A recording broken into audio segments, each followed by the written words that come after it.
വേദപുസ്തകം പൗലോസ്ലീഹ സഭയോട് വ്യക്തമായിട്ട് പറയുന്നു, കാലങ്ങളെയും സമയങ്ങളെയും പറ്റി ഇനി നിങ്ങളെ എഴുതി അറിയിക്കേണ്ട ആവശ്യമില്ല. കാരണം നിങ്ങൾ ഇരുട്ടത്തല്ല, നിങ്ങൾ വെളിച്ചത്തിൽ ജീവിക്കുന്നവരാണ്. നിങ്ങൾ രാത്രിയുടെ സന്തതികളല്ല, നിങ്ങൾ പകലിന്റെ മക്കളാണ്.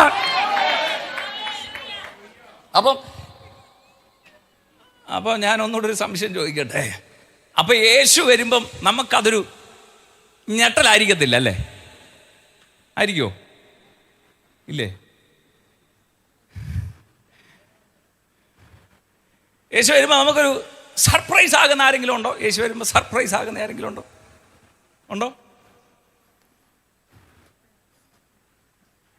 എനിക്ക് തോന്നുന്നു ഈ ദിവസങ്ങളിൽ ഏറ്റവും കൂടുതൽ സർപ്രൈസ് കിട്ടിയത് അമ്മച്ചിക്കാണ്.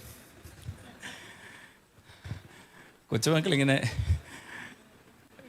ഈ ഉറുമ്പ് പുറകെ വരുന്നില്ലേ, അതുപോലെ അമേരിക്കയിൽ നിന്ന് ഇങ്ങോട്ട് പറന്നിറങ്ങി. അമ്മച്ചിക്ക് സർപ്രൈസിൻ്റെ ഘോഷയാത്രയായിരുന്നു. അമ്മച്ചി സർപ്രൈസായി. കാരണം എന്താണെന്നറിയോ? വരുമെന്നറിയെങ്കിലും പ്രതീക്ഷിച്ചില്ലല്ലേ. പ്രതീക്ഷിക്കാതെ വരുന്നത് സർപ്രൈസ്. പക്ഷെ സഭയ്ക്ക് യേശുവിൻ്റെ വരെ സർപ്രൈസ് ആയിരിക്കുകയല്ല. കാരണം നമ്മൾ പ്രതീക്ഷിച്ചിരിക്കുന്നവരാ. അത് കണ്ടോ, എല്ലാവരും ആമേൻ പറഞ്ഞില്ല. കാരണം പ്രതീക്ഷയില്ലാത്തവരിനകത്തുണ്ട്. യേശുവിൻ്റെ വരവ് നമുക്ക് സർപ്രൈസ് ആയിരിക്കത്തില്ല. കാരണം നീ ഇരുട്ടിനകത്ത് ജീവിക്കുന്നവനല്ല, നീ വെളിച്ചത്തിൽ വസിക്കുന്നവനാ. ഇരുട്ടത്തിന് കിടക്കുന്നവന് ഇത് പേറ്റുനോവ് പോലിരിക്കും. അവന് രക്ഷപ്പെടാൻ പറ്റത്തില്ല. അവൻ തിന്നും കുടിച്ചും ആനന്ദിച്ചും ജീവിക്കാന്ന് പറയുമ്പോഴത്തേന് അവൻ ഈ വേദന കയറി അങ്ങോട്ട് വരും. വചനം വ്യക്തമായിട്ട് പറയുന്നത് രക്ഷപ്പെടത്തില്ല. പക്ഷെ സഭ രക്ഷപ്പെടും എന്ന കാര്യം. നീ ഇരുട്ടിനകത്തല്ല, നീ വെളിച്ചത്തിൽ വസിക്കുന്നവനത്രേ.